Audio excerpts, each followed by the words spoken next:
Hello po, I am Sassy, a baby wearing consultant po dito sa Iloilo City, Philippines.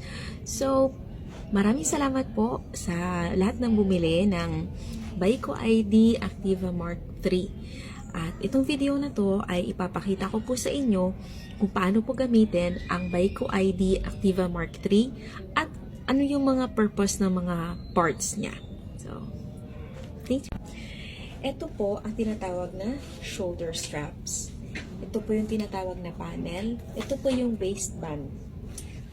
Tsaka ito yung chest clip. Ayan. Okay. First po, kung yung anak nyo po ay newborn pa lang po or maliit pa po, ayan, pwede po natin alisin itong leg extenders. Ayan.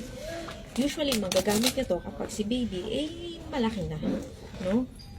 Kapag siguro mga nasa 2.5 or 2 years old, depende sa size ni baby. Ayan. Alisin po yung leg extenders. Okay. Ayan. Pag si baby ay maliit pa, especially newborn, ayan, pwede nyo pong i-cinch ito. Ayan, sa pinakamas. Depende sa kung gaano kalaki si baby. So, paano mo malalaman kung hanggang dun yung pag-cinch mo? Ayan. I-test nyo po sa baby ninyo kapag nilagay nyo po si baby or kahit hindi nyo pa na ilalagay si baby, nalakad nyo siyang ganyan. Tapos, i-try nyo pong ilagay siya sa itaas ng baby carrier. Ayan. Makikita nyo po na yung ganyan, oh. Tamang-tama lang yung edge ng carrier ay nasa likod ng tuhod ni baby. Ayun. So, dahil ang demo model ko ay newborn, ayan, i-cinch natin na sa pinakamahigpit. Tapos, ilalagay natin ngayon yung waistband. Ito po yung tinatawag natin waistband. Ayan. So, kailangan na ipasok po yung buckle sa garter para may secondary na support. For safety purposes po yun. Ayan. Ayan, makikita nyo, may lumbar support din siya. Okay. Mas mahigpit, mas fit, mas snug, mas komportable po. Ayan. Saan ba nilalagay yung waistband? Dito po, banda. Ayan. Sa may... Dito na banda. Kasi pag masyadong mababa, pwede pong pag umupo ka or gumalaw ka, masakit sa puson. Ayan. At the same time, masakit sa likod. Kasi gaganon ka. Tendency mo gaganon ka. Okay. So, nung nailagay na natin yung waistband, ang next po is, ilagay natin yung natawag nating chest clip. Ayan. Saan ba dapat yung height ng chest clip? Okay. Most of the time, sa mga tatay, mga lalaki, dito sa may pakpak na area. Ayan. Sa mga nanay naman or sa mga babae, in between sa bra line at saka sa pakpak. So, dito na banda. Malalaman mo kapag tamang-tama lang yung pagkakahigpit, pag naka-age siya, hindi yung masyadong nakaganon. Masakit yun. Hindi yun tatagal. Hindi mo ma-enjoy na matagal yung pag-baby wear mo. Ayan. So, ayun. So, ilagay yung chest clip. Tapos, luwangan yung shoulder straps. Ito ay just a technique para mailagay yung chest clip ng mas madali. Ayan. So, ayan na. Kunin natin si baby. Lagay na ganyan. Ayan. Pag hahawakan si baby, dito sa puwet, dito sa ulo. Pag nahawakan natin yung sensitive part na to, pwede siyang magbuka ka. So, medyo mahirapan tayong i-position siya ng mas maganda. Ayan. So, kunin natin yung chest clip. Paloob natin ng ganyan. Pasok yung kamay. Ayan, nakapasok na yung kamay ko. Okay, first, ihigpitan natin yung shoulder straps. So, andito siya. Paghihigpitan, down, front. Huwag pa ganun. Kasi it goes against the webbings, no? Yeah. Next. Down, front. Oops. Down, front. Ayan. So, mas swabe yung pag-adjust, no? Next, okay, ano yung purpose nito? Nitong part na to? Para mas lumiit yung panel. Kumasya siya sa height. Hindi lulubong si baby, hindi siya hindi matatago si baby sa panel. Okay. Next is ito. Yan, maluwang yan. So, i-tighten natin yan para mas closer yung ulo ni baby sa atin. Okay. And final pelvic tuck. Ayan.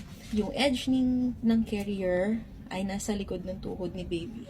Ayan. It's kinda natural na parang makikita nyo parang naka-usli dahil may foam dyan na kung saan kung saan i-attach itong leg extenders pag malaki na si baby. Okay. Check natin yung chest. Ayan. Tamang-tama lang yung height. Okay.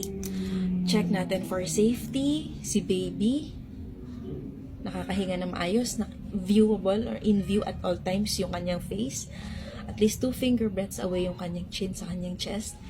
Yung dalawang kamay niya malapit sa kanyang face, no? At saka, ayan, just enough lang yung pagkakahigpit.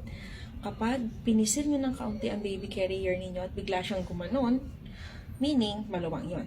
Or kapag nag-lean forward kayo ng kaunti, bigla siyang gumanon, meaning maluwang yun ng kaunti, yung inyong baby carrier. So, masigpitan pa ng konti.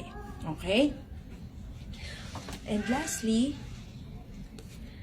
iligpit yung mga shoulder straps na extra.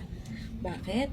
Para hindi sumabit sa kung saan-saan. Like, for example, nasa bahay ninyo, ganyan, hindi masasabit sa ano-anong mga bagay na pwede pang maging sanhi na matumba kayo ni baby. Ayun. So,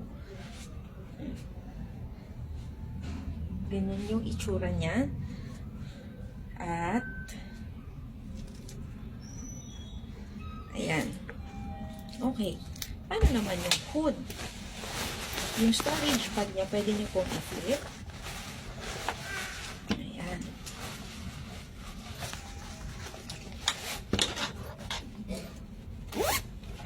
Ayan.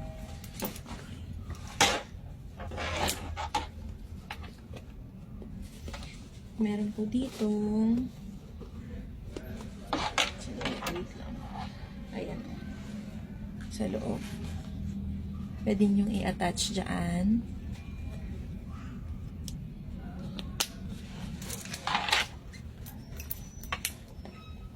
Sa loob.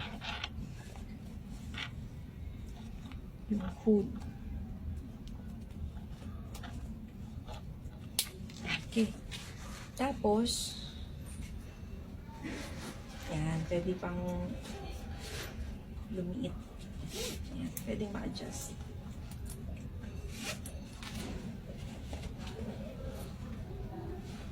Just pwede nyo i-attach dyan. Yan, yung ito. Yan. Anyway, that is just for sunshade or kung ano man. Yan. So, yun lang po. If you have any questions, please feel free to send me a message and I'll be there to help you all the way sa iyong baby wearing journey.